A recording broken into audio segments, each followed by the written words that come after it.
De mare.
Hello, and welcome. Hello, Africa Week 2020. Hello, people coming in from the different communities and the different pages. Welcome. We are here with Jacobsen. I always want to call you Jacob. Jacobsen, Valentine, and Chris Odom. We're talking about community service. Yes, you can. Creating the world through community service. And the reason I brought these two men here today, these two kings here today, is because we're in this time of like a revolution. We're going through these personal revolutions. We're also going through like the bigger revolution, whatever you're calling it. You know, it might be Black Lives Matter, it might be Black Lives Movement. It might be you're trying to fix your community, building the new world, whatever it is. And what I noticed is that there's a spectrum of people who are like, this is how it goes. This is how I'm going to create it. This, I know. And then there's people who are like, yes, I'll follow it. I'll help. And, there's people who are like, I'll do something here and there. And there's people who are like, I post on Facebook. That's the thing that I do. And there's people who don't care and do nothing, or they might not be in a capacity to do. There's like a big spectrum. But what I see a lot and where I'm focusing right now is people who want to do something and maybe have the means, maybe have the, they might have the means, they might have the resources, but they just don't know what to do. They might not have, what we might call the guts, like they want to, but they just don't have like the esteem to go do it or the confidence to go do it. And so I wanted to bring these men here today to share about the things that they do in their communities and their stories of how they got there, and to inspire you, to give you ideas, to maybe share or tag with people who want to be on that path, but they just don't know. And especially for those of you here in Portland, Oregon, that's where I am. Dima, my co-creatrix is in DC. I'm on the other side of the country in Portland. Especially if you are here in Portland, we're going to talk about their organizations and their communities that you can literally go to today, right now, this week, this month, before the end of 2020, and be of service there as well. So welcome, Jacobsen and Chris. Thank you. Thank you. I'm so glad you're here today. Men, tell me about your organizations. What is it that the names and also what they do? Jacob, you want to go Chris? first? You got it, Chris. You beat me to it. All right, we'll save the best for last. So yes, my name is Chris Odom from Mobile, Alabama. I currently live in Portland, Oregon now.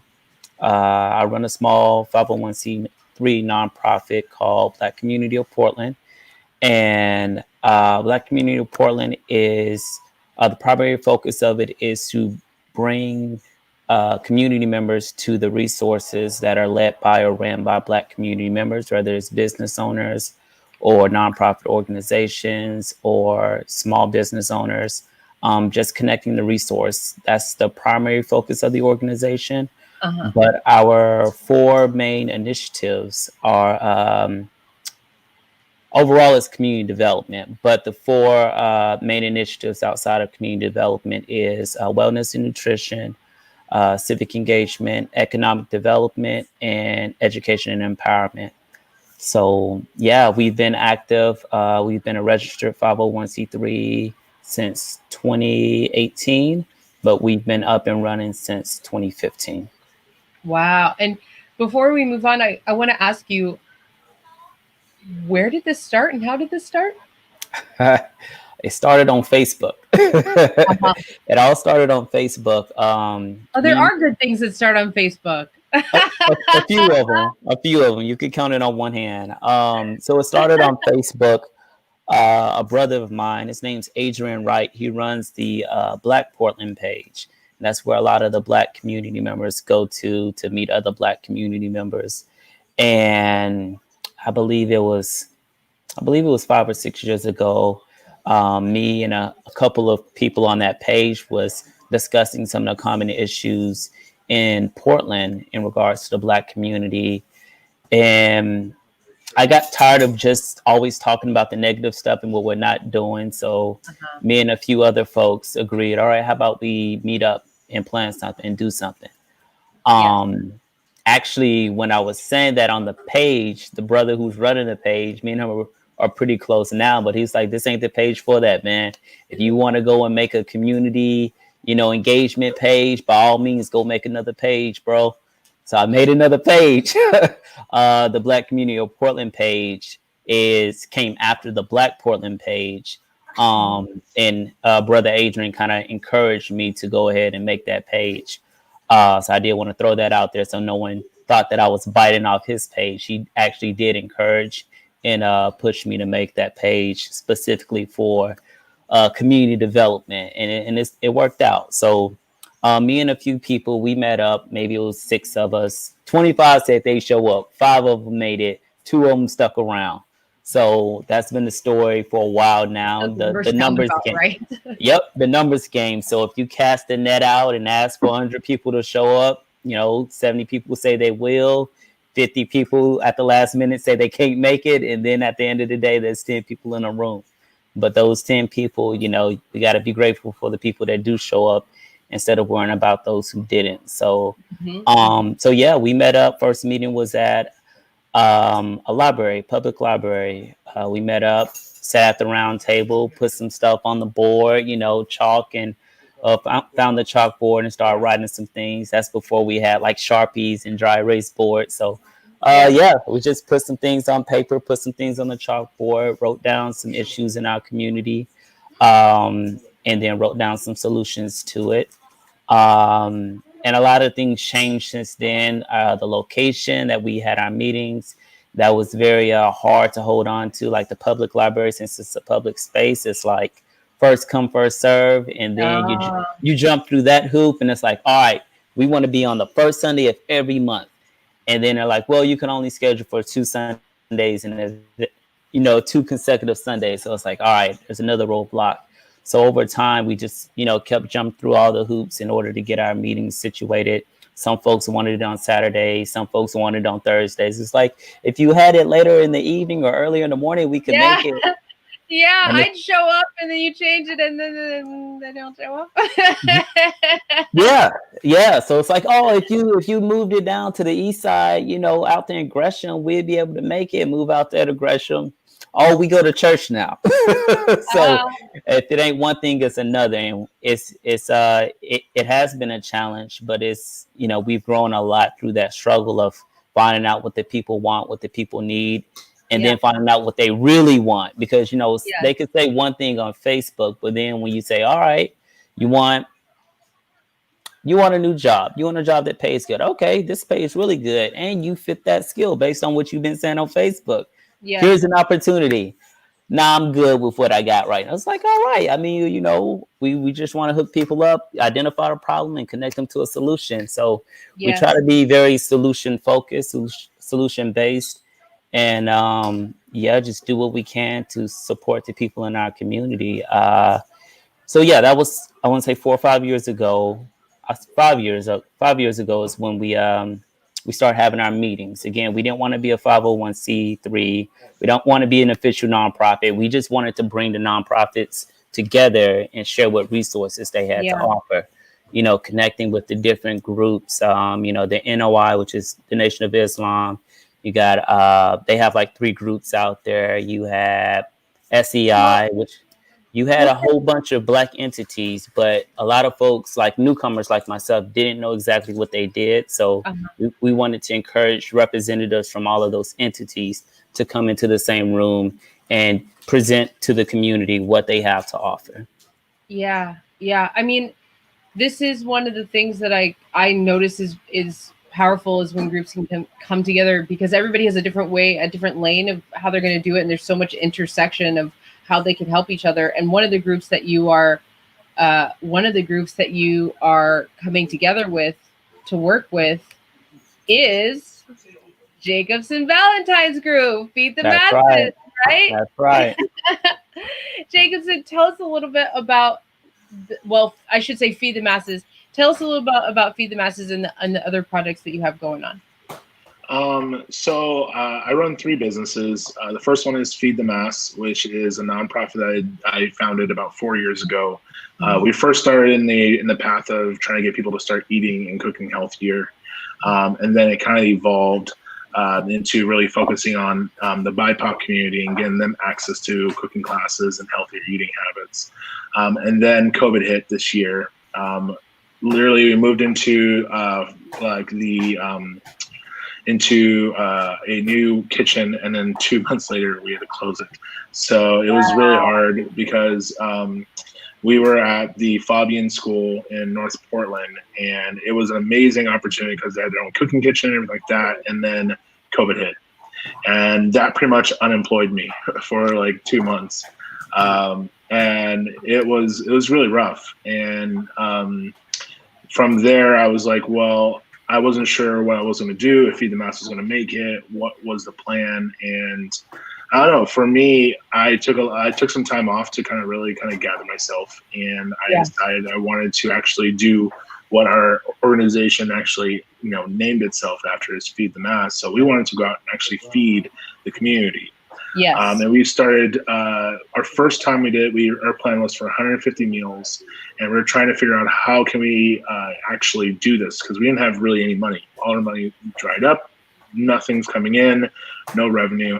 And we started asking places if they had some food. So we went to a place called Sheridan Fruits, and they, I know them well. Yep. And we went over there, and they had said, oh yeah, we have tons of food that's going to go bad. Tons of restaurants have closed, and it's actually a really big problem. So we went to their warehouse, and they showed us around, and it was literally an entire warehouse of food that was all canceled from orders from restaurants. And it was like from bottom to ceiling of potatoes, onions, like mixed greens, everything. And, half of it was actually for McMenamins, which was a really big, like, if you know anything about Portland, McMenamins, when they close, things are bad. And they didn't know what they're going to do. And we stepped in and said, well, we can take take some food from you. And we took about close to 1,000 pounds of food and turned it into meals. And that's when we started really having a conversation of like, well, what else is out there that's getting wasted? And there was a big article on Dateline saying like millions of gallons of milk are being thrown away, and farms are having to till their lands. And that's where I connected with EcoTrust, and we started doing the Fed program at the Red Building in Southeast Portland. And one of our first things we did was try to connect with farms and see how were the Black farmers doing, how were the people of color farmers doing. And we went down to actually Hood River and talked to a 100-year-old farmer who, he's a 3rd generation farmer. He has 2 more generations after him working in that farm with him. He's an Asian American, and he's like, yeah, like the saddest thing he ever had to do was he took about 20 tons of apples, dig a hole with a tractor, and bury his apples. And he's never had to do that since like they started. And like that was a really big like deal, because we're talking about right now when COVID hit, like the job market just crashed. The houses population increased, and then even now with the lacks of people getting evicted, the houseless community and the people that are in danger of becoming houseless is actually rising. And so right now what we're trying to do is kind of fight that and Over the last 5 months, we've grown immensely. Since last month, we did about 16,000 meals. Then the wildfires hit, and we activated. And we didn't just activate; we activated the entire community. In 1 week, we did about close to 20,000 meals. We gathered about close to 8 tons of food, and we've helped out about. Out of that, we also helped out the public school system, evacuees, the houseless community, and those affected by the coronavirus and not being able to leave their house, or people that are unemployed. So that's a really big deal, because to be able to actually feed those people and activate the community to do it, because it wasn't just, feed the mass doing this. It was restaurants, it was coffee shops, it was bakeries, it was, corporate entities that are saying, hey, like, we see what you're doing, how can we help, what can we do? There was farms that were like, whatever you need, we're going to bring it over right now. And it all happened so quickly that we actually had to find another place for food because we had so much food and donations. And we started, we even, there was another St. Francis Dining Hall in Southeast Portland. They opened up their kitchen. They're like, hey, we said what you're doing. Why don't we open our kitchen and we'll help you guys make a bunch of meals. In 72 hours, we had about 350 new volunteers, bringing our entire roster up to about 895 people who are volunteering now with Feed the Mass, helping people cook meals, deliver meals, open up food hubs, get people signed up for meals, making sure people know what we're doing. And that's just one business out of my 3 businesses I'm doing. I also opened up about 2 months ago BIPOC photography studio for people that are models, video creators, and photographers to be able to have access to a safe space. With the death of George Floyd, I felt that not really safe as a photographer and as a creator to be on the streets. To be doing street photography, to be, going out in the middle of the woods and stuff like that to do photography. And I felt that I'm pretty sure a lot of Black people in our community don't really feel comfortable creating out in public. And I wanted to create that kind of safe space for them to create. So I opened a photo studio, and then that actually led into me opening up a creative space for people who are entrepreneurs, and also people that are digital creators, or just need a place to work, or just a safe place to just be. And so with that, it was actually a really big opportunity, because there was a tech firm that left, and that gave us 44,000 square feet of space. And we also have yoga. Thrive is actually also there as well. They're a yoga studio for domestic violence survivors. That's where Dave Bibb is. Yes. Yes, Dave Bibb. So she does yoga there, and then once we start filling up our seats and getting people in there, then people have a safe space. And there's cameras, there's locked doors. It's probably one of the safest places in Portland to actually work. And on top of that, it's all focused on giving people of color a empathetic and also understanding ear. So meaning that you're not going to be discriminated. We encourage people to share resources, to encourage people to work together and build up their businesses together, not compete with each other. And that's super important, especially for Black Portland. That is the best way for us to be all successful is if we're all successful together. I fully agree with that, and thank you for saying that, because it's how it hurts. When it comes to the interactions we have, when it comes around race, when I'm feeling sort of being put down or in some sort of conflict with a white person over race, I understand that this is how our system has been set up. We've been set up to be against each other. And I know that that's also ingrained into Black people as well, in the way this white supremacism system is set up.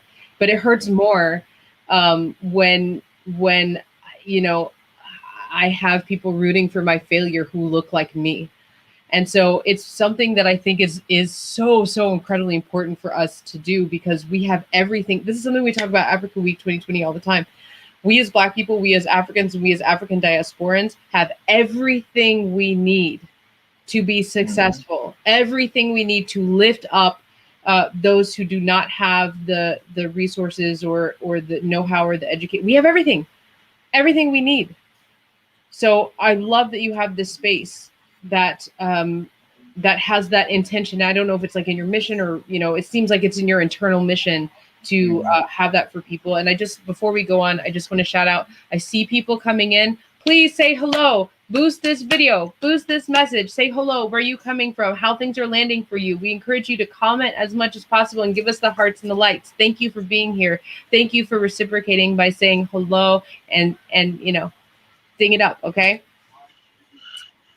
Yeah. So yeah, no, I totally agree. And I think the hard part for a lot of people is that reality is very discouraging. I think one of the biggest things I tell everybody, you know, and I guess I had to learn the hard way because my first venture wasn't Feed the Mass. My first venture to try to include and create opportunities for Black people was actually, I wanted to create a bank. And Chris was actually a part of this. Like it was like, I think 2 years ago, I was like, you know what, why don't we have a Black bank?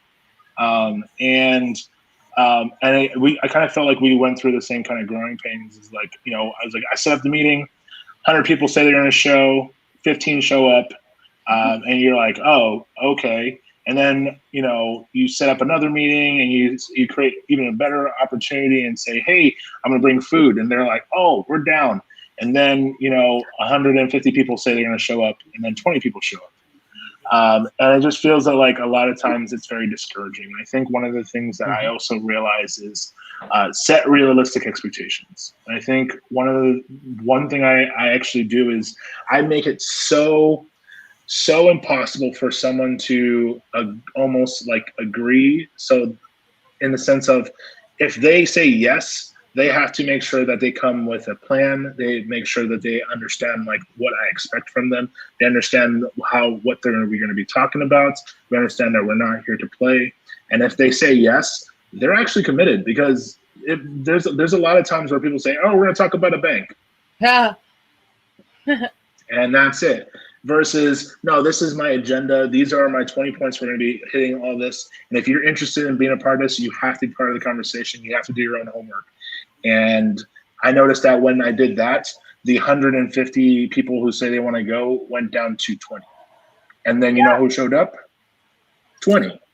Yeah. So I think, you know, when it comes to that mentality, it's okay that only 20 people show up. I mean, I think it's okay because if 20 people are able to work together, they can change an entire community. I don't want 100. Yes. I don't need 150 people to be able to change a community. I literally did Feed the Mass for the first 2 years by myself. And when I started doing the Fed project, I was like, I'm going to plan everything. I'm going to do everything myself. I'm going to source everything. And you know who stepped up? The people that actually wanted to do the work. And I didn't even call them out. I didn't even ask them to help. People saw what I was doing and they believed in me so much that they wanted to help. Yeah. And I hate that people are like, oh, well, they're just bandwagoning. I'm like, I don't care if they're bandwagoning. I need to show people that I'm for real. They want something good to happen as well. Exactly. And I think people get discouraged very easily by the negative things in the world. And that's if there's anything anyone who's watching this can take away is negative things are bad, because if everything was so easy that everything just clicked and everything just went on and everybody was happy, then there would be no problems. There would be no there would be no work for us to do. Exactly. It'd be like Temptation. Exactly. So I think it's just one of those situations where I always tell everybody is it might look like, oh, how can you do all these things? And it's just because I've failed a lot, like bad. Yeah. And it's okay. It's okay to fail. It's okay to just, go in and be like, hey, everybody, this is what I'm all about. do you want to help me? And then everyone will say no. Yep. I mean, Yeah, I have a question for both of you. Did you two in your respective childhoods grow up with civil service or community service as a value or something that you practiced growing up? I would say no. I would say I didn't know anything about it. I kind of learned like Jacob through trial and error when I came out here, and I came out to Oregon when I was about 13 or 14, and I just started learning more and more about the world and the lack of resources and how that plays into society and and how it affects the Black community. Because it was a completely different world than Alabama. So when I came to Oregon, Portland, Oregon, is when I really started focusing on some of the things that's outside of what I felt like were outside of my control, but were serious issues in the community. Okay. yeah. For me, like I grew up in Hawaii, so everybody is kind of like, I guess, civil, like minded, always helping each other. Like we grew up in a community where everybody knew each other. We always had barbecues every Sunday, and if someone was hurting, everybody would pitch in and help. Like I literally seen an entire community pick up a house. Like it was falling down, and everybody came in and they grabbed a bunch of rocks and helped prop this house back up. Like that's the kind of community that I grew up in. Yeah. And I think when I moved here when I was 11, it was a lot different. I think for me, my mom kind of kept me, I guess, protected from the real life of like racism and white supremacy and everything like that. Because, I didn't really realize that there was racism until like I was much older.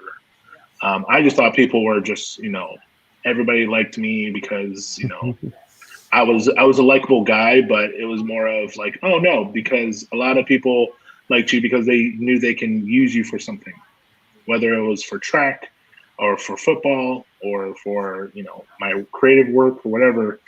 I thought everybody just liked me because I was liking. It was like, no, it was people liked you because you had something they wanted. Or it was also a situation of you can't go to these places because you didn't fit in.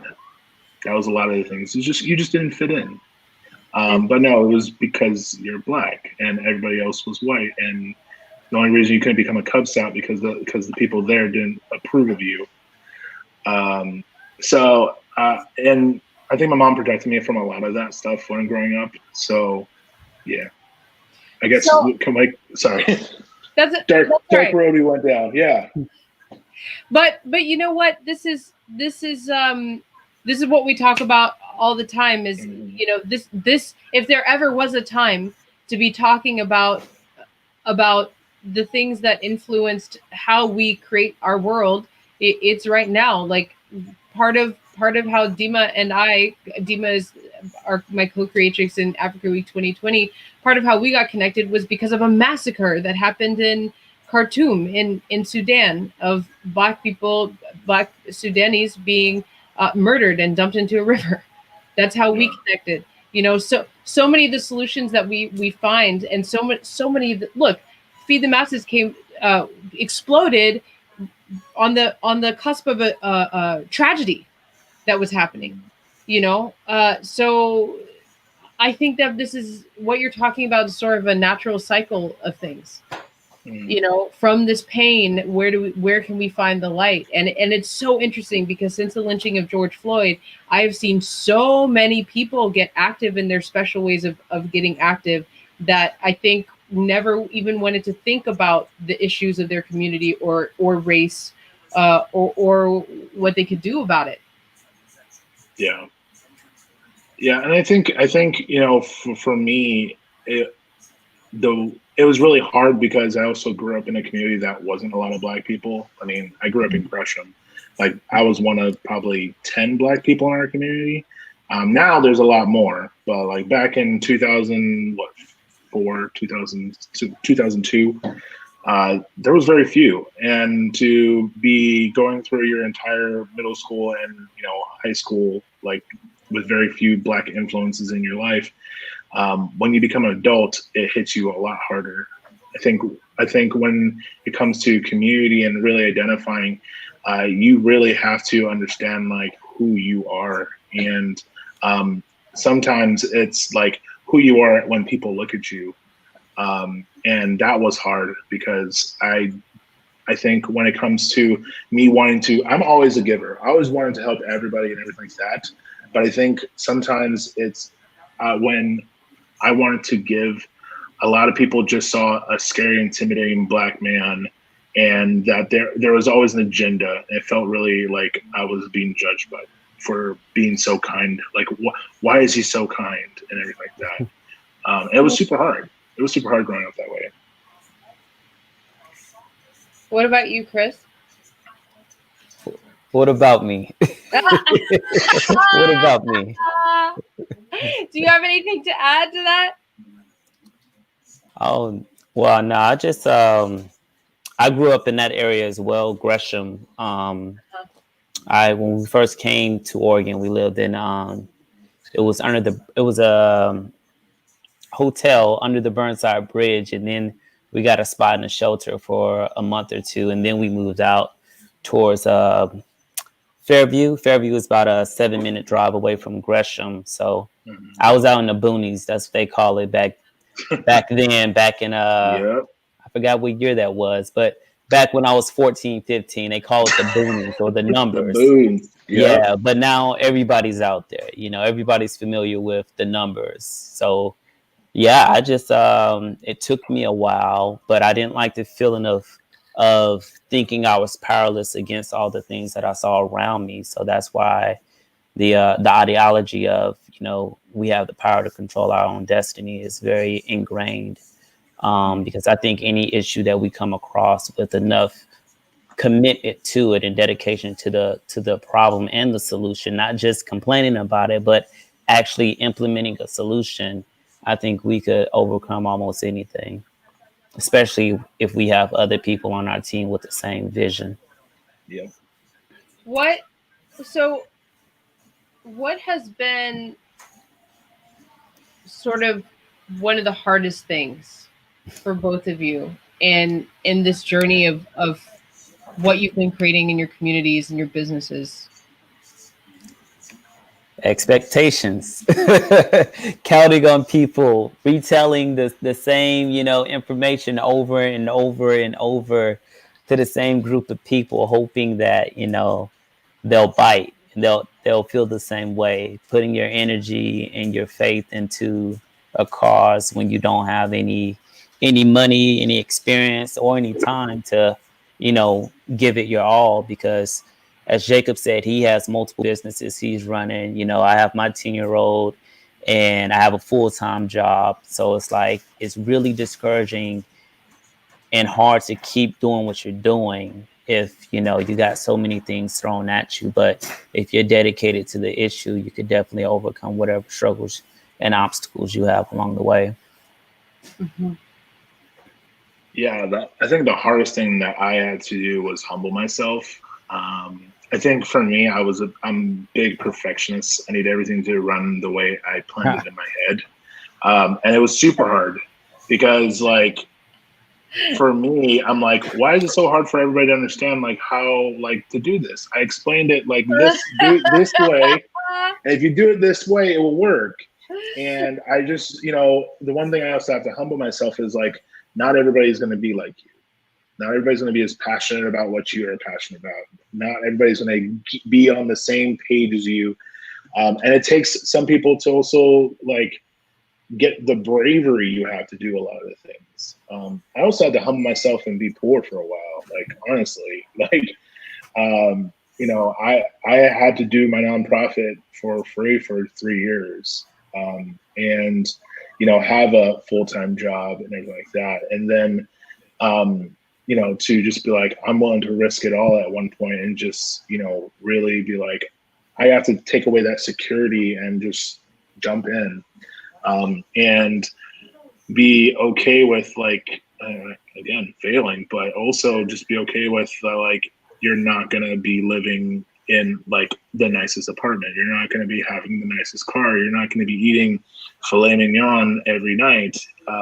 You're going to have to struggle a little bit. I think to understand that and be humble about it and be gracious enough to be like, to believe that like this season of being humble and this season of being poor or whatever is only a season.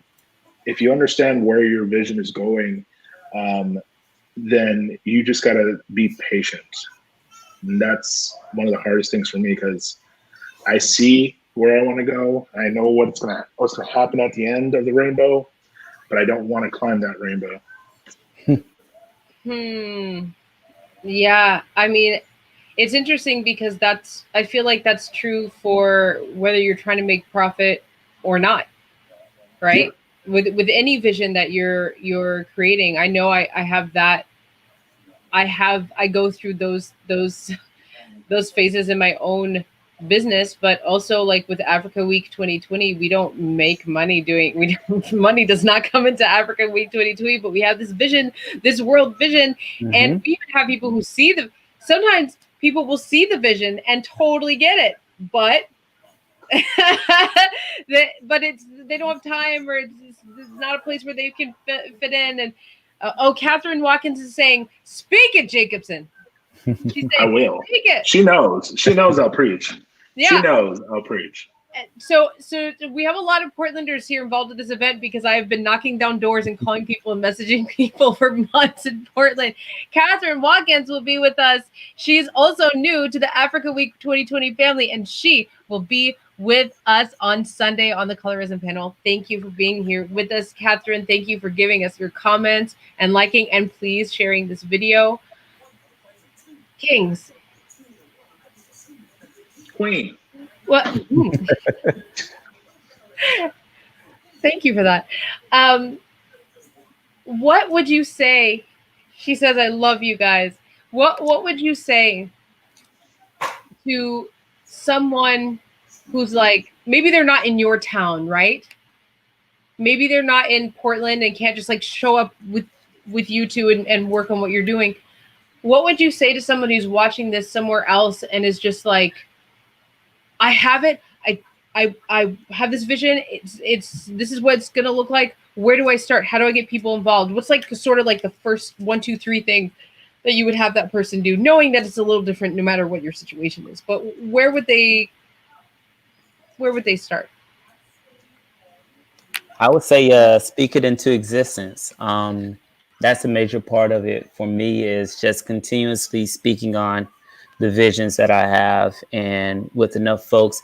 Some people have different ideologies and they like to play things close to chest, and they don't like sharing their vision with other people, and with the fear of that they'll steal it or they'll try to do it themselves and steal your idea. But with the kind of work that we're doing, I don't think that should be a main focus. It doesn't matter if it's me doing the work, as long as the work gets done. So sharing your vision with other folks really helps make it more realistic, or helps fine tune it. Because if you keep it to yourself and you don't bounce ideas off other people that may have had different life experience, different resources, different access to different areas in life that you may not be able to reach, you're limiting yourself. If you just keep it within yourself, you're limiting yourself. So I would say speak it into existence, say it 1,000,000 times, and sometimes you may have to change the vision a little bit and make it a little bit more realistic. Sometimes you'll realize you could expand on it.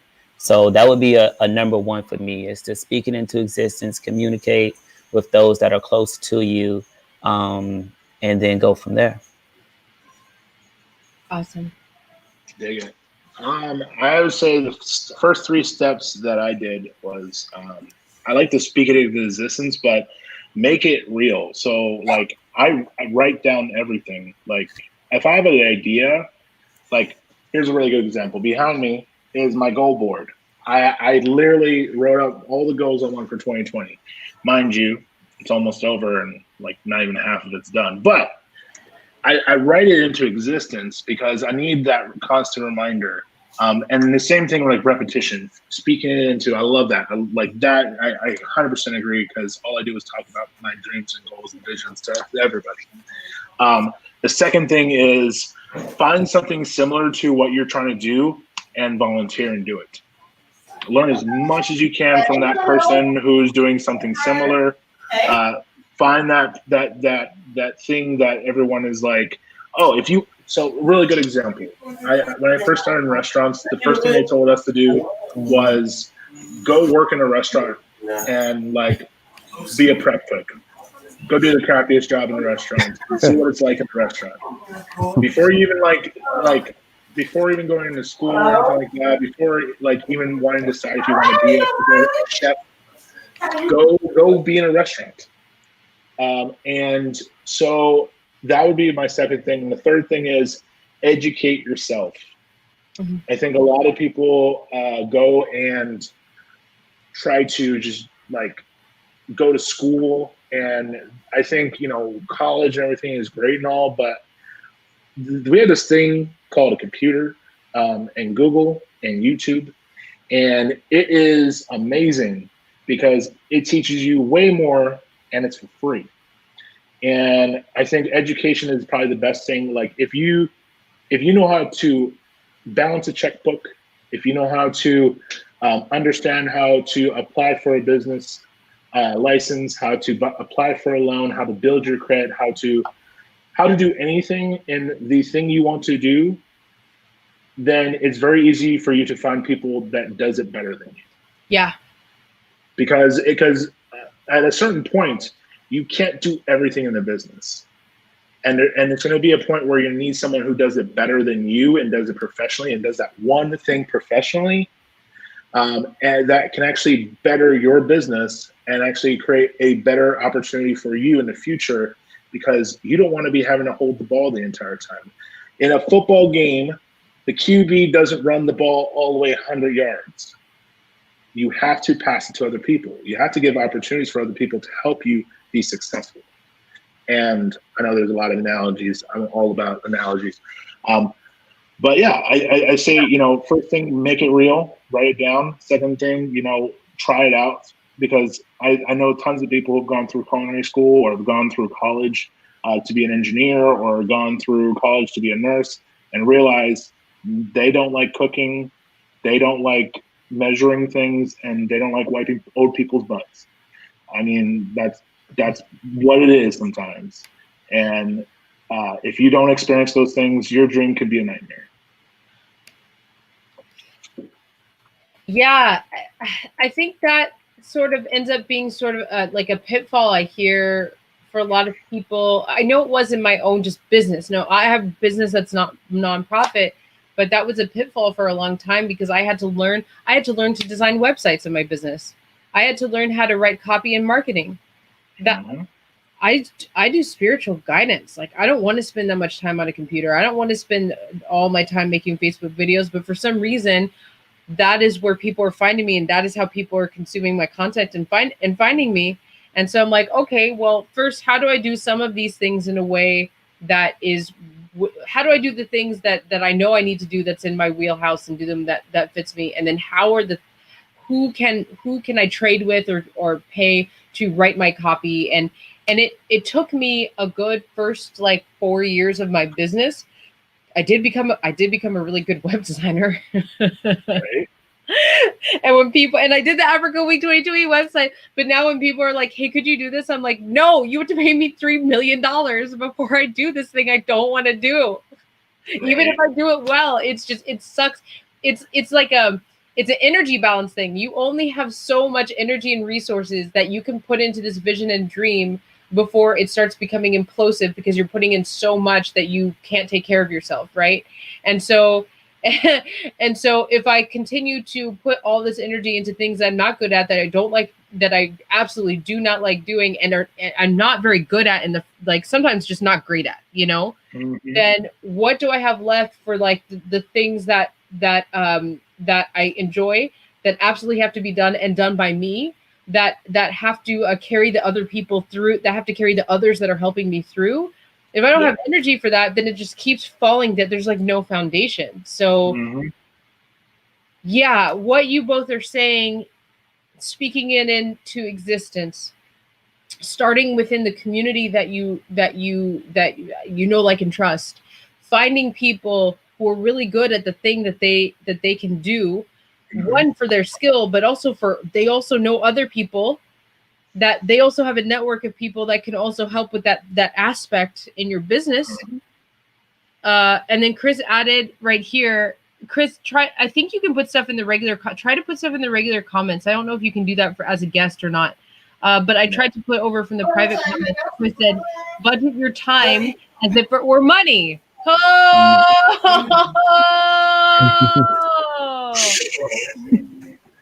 Budget your time as if it were money. Oh, so many people are triggered by hearing that. As we've heard, time is money. Yep.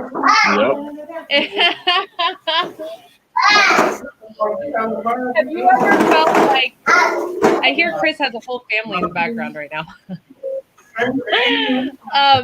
Have either of you ever felt like, I'm done, I'm quitting this, we're finished, we're doing this thing? And how did you bring yourself back?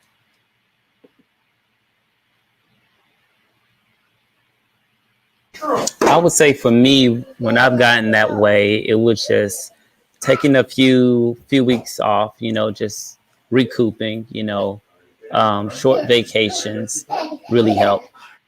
Mm-hmm. So just like getting away from it for a minute.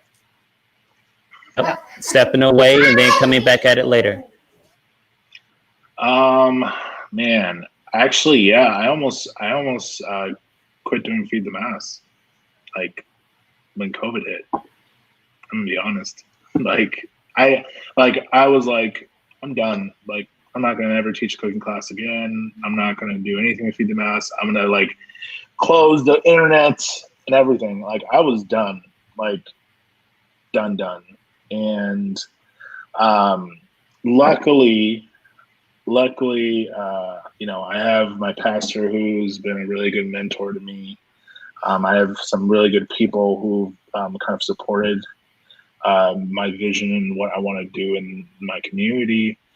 And first off, it's like I had to pray a long time about it, because like I was like done. I was like, you know what, like I don't know why I'm doing this. Like right now, like I could be doing so many other things, and like I don't even think people even care about cooking right now. Like what am I doing?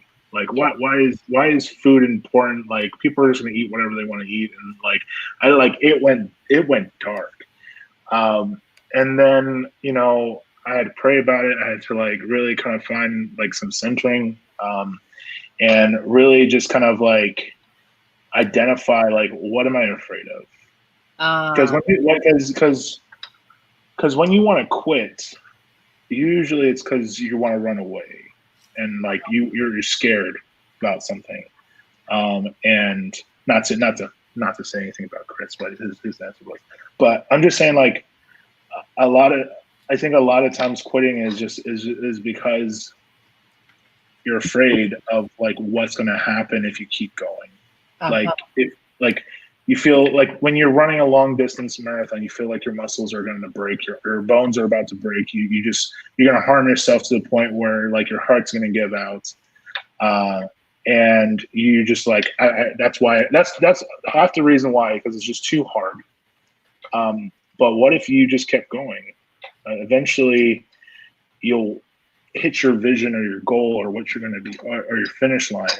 And I think for me, it was just like, sometimes you have to assess that, like, is it really that you want to quit, or is it because you're afraid that like it's just going to be too hard, that you can't handle it and you'll fail?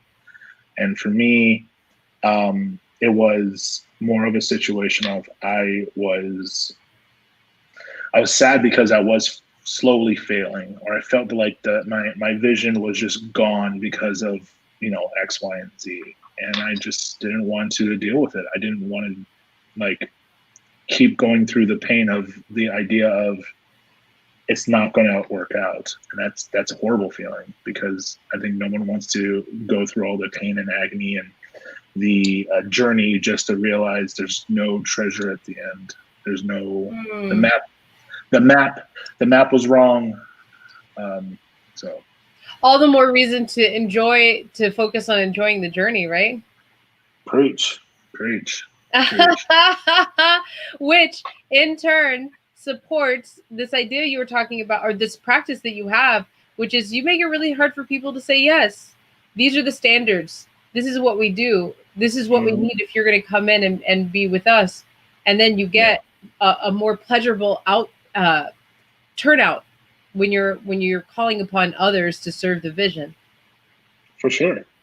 I think no one's ever prepared to, like, I guess a really good analogy is war. No one's really prepared to wear a 50-pound like vest and carry 100 pounds of gear in a 100-degree weather. No one's really like on for that. But anyone who goes into the army gets prepared for those things. I think those who are willing to do it, they'll show up, and those who can't, they'll gladly say no. It's okay to say no. Mm-hmm. Yeah, I think that's something I've noticed we have this in Portland too. This is what I noticed when I moved to Portland. And that is that people don't like to say no. And that maybe is a no and yes is a maybe. I found that there's like no direct yes means actually yes, and no is like an unsaid thing. And when I have said no before, immediately it's like, why are you being so aggressive? I'm like, no, I'm just telling you, like, I'm not going to do it, So one of the harder things for me when I'm doing free work is interacting with different personalities. And when I'm doing tons of emails and tons of calls, it might be, a day where I've scheduled like from 6 to 6. Today's the day I call people. I'm going to talk to a bunch of people, and going back to back and finding out how different people communicate. How when this person says yes, they actually mean it. They're from Chicago. They actually mean it. No, I'm just kidding. But they actually mean it. But the next person I talk to doesn't. Yeah, they're from wherever they're from, and when they say yes, this doesn't actually mean anything. And then when I communicate with this person, we mean at 2. We start at 2 p.m. and we're going to do this, bring these 3 things. And this person over here, when I say the same thing at 2, bring these 3 things, to them it means like, oh, it's optional. I don't need this stuff, and I'll show up at 2:30. And even if you have it in writing, and so the exhaustion that comes from like also communicating with like all these people, the same thing over and over. Chris was talking about this before. This is something that as somebody who's this is something that can get on anybody, but especially somebody who's super sensitive and puts a lot of work into like my communications. Like how do you all deal with that specifically? We've talked about getting people involved and making sure they're there, but how do you deal specifically with the different personalities and the different ways people communicate? For me, I would say something you did, mind you, not long ago. It was like 2 weeks ago. A lot of self-reflecting. I try to think about, and you hit me out the blue. It's like, Chris, I just want to let you know that if ever I was like, we're good, man, we're good. It was like you took the initiative to double check. Remember that? Yeah. It was like a heart to heart, and it was like, we're good, 100%. But it's always good to self-reflect when you can and think about what you did on your end that made that interaction less pleasurable than it could have been. Yeah, so what Chris is referring to is that when I start getting involved with new people, I found out, especially in 2020, and Jacobsen and I had this experience too, I found out that because I don't fully know them or how they operate, and it's a new connection, I started saying, because I fell into a vampire den, activist vampire den online. I didn't know what was happening. I found out that I had to say to people, hey, I just want you to know that if I ever say anything or do anything that's a mistake or hurt you or that you think I should know about, please know that I'm open to talk about it. We have to have dialogue about it. It's important for us to know each other in that way. I'm always open. That's how I I now approach people, because some people aren't practicing that way, and it's good to like let them know that that's the way I practice on the front end.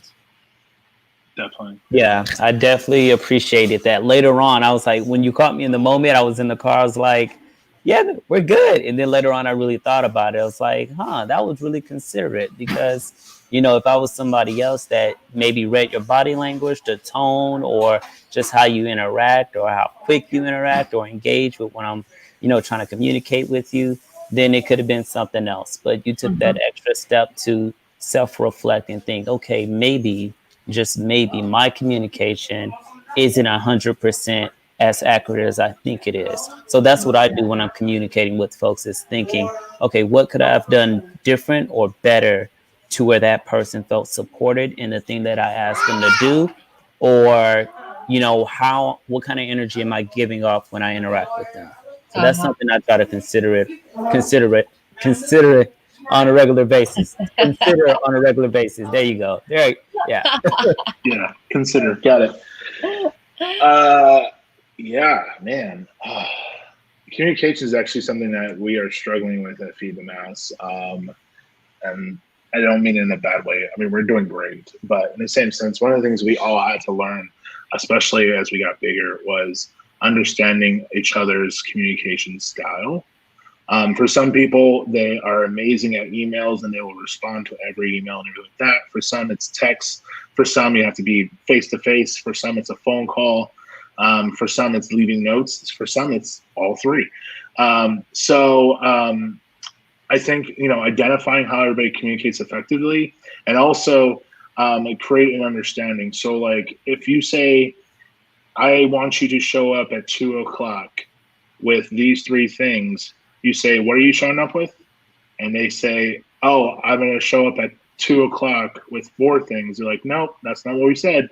And then just really, and really identify, and it sounds ridiculous, but people need to learn how to communicate with each other. I think it's really hard, especially when you have a lot of new faces, or if you're in volunteer work, like you don't have the same volunteer. But when we all identify, like, how do we all communicate? We all like one of the things in the kitchen world we always do is we always reply back what the chef is saying. So if a chef says we need 2 fish, they reply back 2 fish heard. And I think when people stop saying back to the chef will actually keep repeating himself until everybody understands that.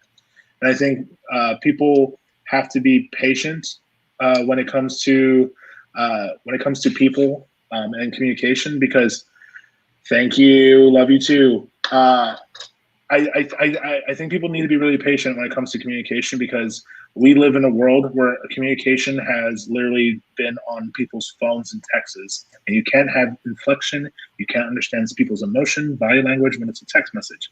And a lot of miscommunication happens over emails and text messages. Yes. So yes, it also means that, like, for a lot of people, you just have to learn how people talk. And if for me, we had the same thing a couple of days ago. I'm like, hey, we were having a check on the stream, and I was like, oh, this is what you should do. And I do that a lot because I'm a problem solver, and like I'll always have something to say about, like, hey, you should probably try this. And for some people, they are irritated by me because I have a solution for everything. Even when they're not asking for a solution, I will always have a solution. Yeah. And I identify that, and I know I'm wrong sometimes for doing that, but I have to apologize a lot of times because I feel like I'm bossy, and it's just because I live in a world where everybody asks me for solutions all day. So it's very easy for me to like stay in that mode when I'm not at work. So I have a question, and because you two have been at this for quite a while. Have you ever sort of been tied into something where you have a commitment and you're working with collaborators that you have a very different working style? Sometimes you have things that totally mesh and balance each other out really well, and then other things that are like, as somebody taught me the word today, divergent, and almost sort of like undercut each other, not purposefully, but just, how do you deal with those types of collaborations when you're trying to create something, because if you don't work it out, then the whole vision of whatever you're trying to create isn't going to go anywhere. That's a great question. I'm gonna let Jacob take that one first. All right, I got this. No, this is a good one. This is something that we're working on together. Oh well, I'm always here to back him up. So I think the first thing, of course, is setting expectations. I think everybody has this thing where like you put a bunch of superheroes in the room and they think that like we're all here to save the world. So do whatever way you want, any way we can to like save the world. And if anybody's ever watched a superhero cartoon or anything like that, they realize the first episode of every superhero, everybody's doing their best. Like think about it, every superhero like show, the first episode, they all team up, and what do? They bash into each other. They mess up everything. They fight. So so I think setting expectations and understanding everybody's roles is the first thing. So like I never ask a CPA to figure out how to work a food system. I never ask our chef to do deliveries and distribution. Like I understand that everybody has a superpower. And my friend Stephanie, who's our operations manager, she's like, what is your superpower? And I think everybody has their superpower. And if you lay out, say, in our organization, we need all these things be done. And everybody hits, and some person can do 2, some person can do 1, some person can do 3. And as long as everything that hits on your list of your goals and everything you want to do, and someone knows exactly what they're going to be doing, there's no way to undercut anybody. The only way you can ever get angry at someone is if they say they're going to do something and they don't do it. If you go that route, you don't really have to stress too much. But I mean, there's other options. Right. That's what I do. Yes. Yeah, I like his answer. Well, with collaborating, I hate the whole legal side of things. I like doing it, based on relationship, but it depends on the person or entity that you're partnering with. If you have to sign a memorandum of understanding or MOA, then go that route. If you are in the middle of a project and you realize this person wants to go left, you want to go right, you just have to revisit, who's in charge, who are the two, I would say, point of contacts, the two leading partners of the project. And then sometimes you have to knock it down to a vote. If there's a conflict of interest, sometimes you just have to, do a clean break and just agree to disagree and walk away. You continue doing this, I'll continue doing that. Let's respect each other's decisions to move on, as two separate entities. And and then come back to the table months later. So sometimes you just have to take a break from other partners if things aren't working out in the middle of a project, and do what you can, find that common ground, and then do a nice clean break instead of making things messy and then dragging it on. It's good to take a break from one another and then come back. It's kind of like relationship. So that approach has been working for us, even within our own team. As you said, infighting. Okay, we're not seeing eye to eye. Let's step away from the table, come back in a week or so. Everyone's stressed out. Everyone's worn down from life, family, their full-time job, you name it. So sometimes people say things they don't mean when they're frustrated or tired or burnt out. So, treating people like humans, giving them that grace, in addition to protecting your own energy, stepping away from the table and coming back, and you guys are in a better headspace. Mm-hmm. For sure. Mm-hmm. One thing I want to add into that is something I've learned, and this might go a little bit. I mean, I think it's all a personal preference. I get everything in writing. Like I've done enough free things in this world to understand that unless it's in writing, it's not real. Including that's kind of how I thought it. Like everything, even volunteers. Like I think everybody thinks that like everybody who volunteers has a good heart. But there's tons of people who volunteer, they get hurt, and they sue the nonprofit that's helping them. So my suggestion for everybody is like, there's a thing called was it Rocket Lawyer or like online lawyer documentations. Get an NDA, get a simple template for a agreement, a partnership agreement, or whatever. It literally costs nothing for the first 30 days. Get all those templates together. You put it in your computer, and anytime you're going to work with anybody, just say, "Hey, this is for my business." And it's always important that as a Black business owner, especially if you're working with not just by Black people but other people, have everything in writing and make sure that people can't take your ideas. Because I think a lot of times people have the resources you need, and you go to them saying, "Hey, I really need your resources. Here's my idea." And then what happens? Your idea gets run over and gets taken and gone. And it sucks. In the coaching industry, when I first started, more than once, and I was like, "What the actual F?" Like, I cannot believe this just happened twice. Yeah. Yeah. And what I find interesting is, and on the flip side, when it comes to ideas, I hope people jack feed the masses idea. No joke. I hope every city, there's one person who goes in and says, "I want to start a cooking school. I want to feed a bunch of people for free. I want to save people's lives. I want to do all these things that this nonprofit is doing." I hope I encourage people to jack my idea. And as a matter of fact, if someone wants to do my idea, I will tell you exactly how to do everything. I'll give you all the templates and recipes and hard work that I've done. I'll give it to you for free. Everybody who is listening now or in a replay, do you hear this? Do you hear this right now? You're going to be able to contact Jacobsen. I'm getting the links again. And you can take this idea, because look, sometimes people are listening to this. I had never heard of food boxes until I moved to Portland. Mm-hmm. And there are people who have come to the Africa Week panels, and they're talking about, like, well, we're trying to figure out how to feed, in this town, and we have all the resources, but we're missing like this one thing, and we don't know. Those people are going to then watch this and go, "Oh," and they're going to contact you. You have an invitation now. This is why we have Africa Week 2020. You now have an invitation to get all the templates you need to do exactly this thing that you want to do. Jacobsen Valentine is going to give you all the information you need. For free. For free.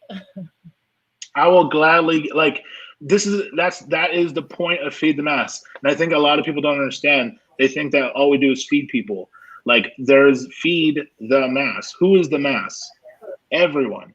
Anyone who needs understanding, needs love, who needs caring for.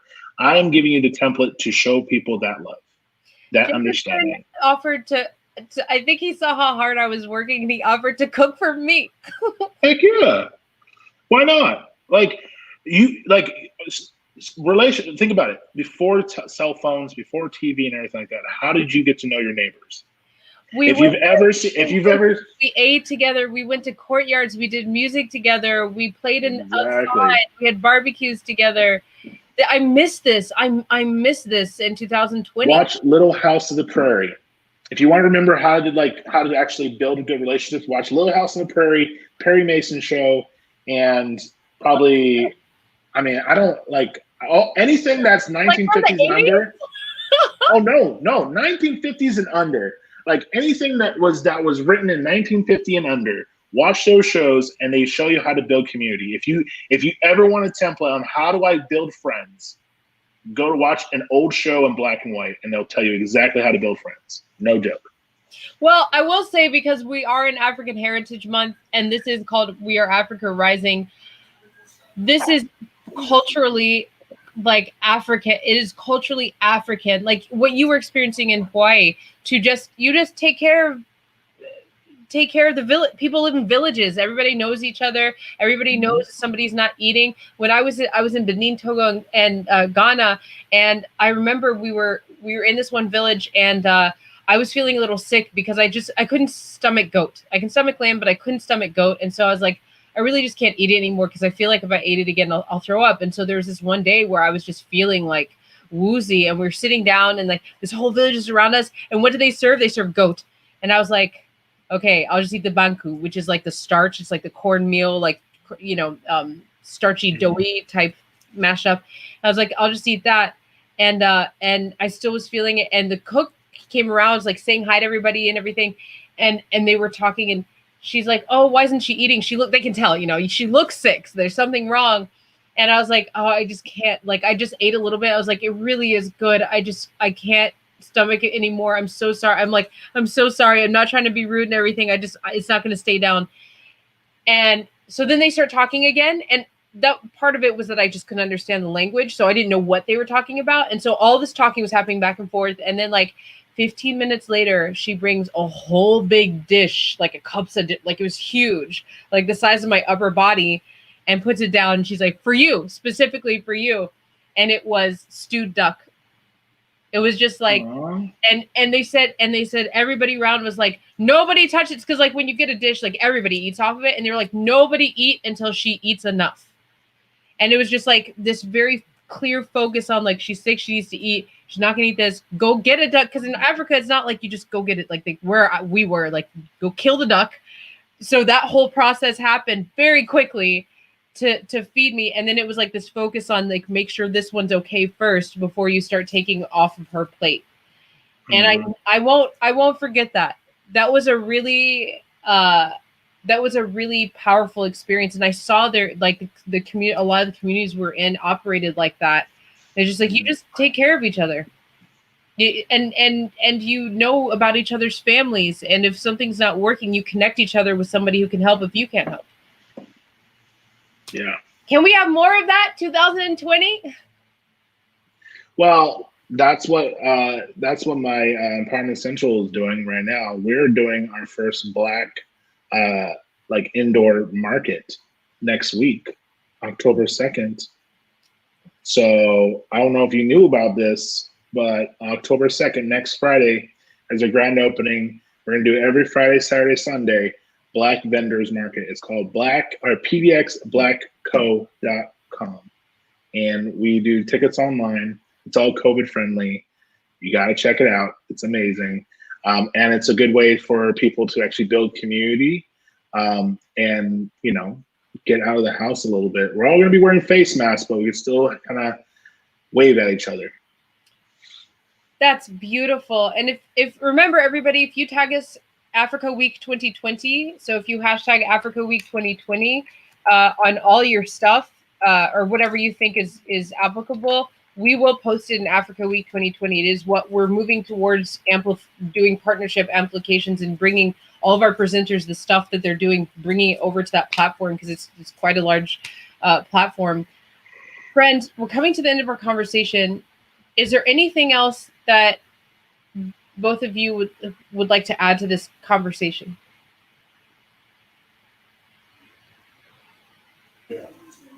Well, yeah, I would just say closing out, just if you feel passionate about your community and the work that you want to do or the things you want to implement, then, instead of seeking out the answers or Googling or talking about it, be the solution you want to see in your community. So even if you don't get it right the first week or the next month or the next year, if you really care about it, just stay consistent with it, and you'll see progress. Just stay dedicated to the cause and, work with other people, like-minded people, even people that don't necessarily agree with you, because you can learn a lot from them as well.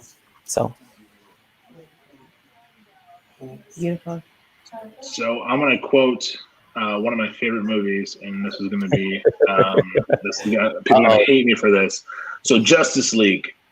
Oh, never mind. It was the scene with Batman and the Flash, and the Flash is freaking out. It's like, I can't do this, man. I never really saved anybody before. And he's like, just save one. Just save one, and then what you do after that, you'll know what to do. That's something I'm going to tell everybody. Just do something to help one person. Yeah. Show love, show understanding, help one person. I started with the easiest way for me to learn how to give is to start giving to somebody. And I started with giving, anytime I was by a road and I saw someone asking for money, give them $1. Go to your bank today and get $20 in $1 bills, and then decide that you're going to walk down the street in your community, and if you see a homeless person asking for $1, give them $1. then you'll realize like that's your first step.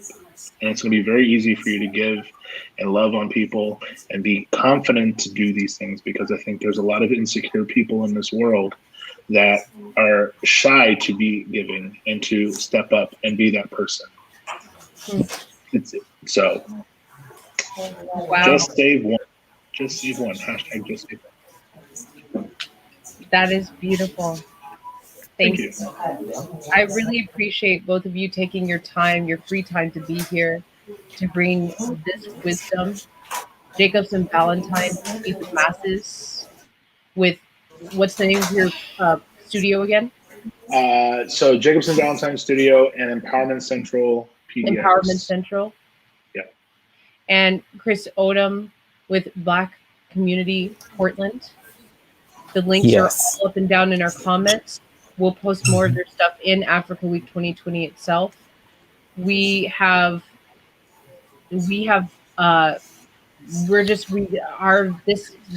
bring so much value to this big family reunion we're having, and I really appreciate both of you kings. Thank you for being here with us today. Thank you. All right. See you later. Bye.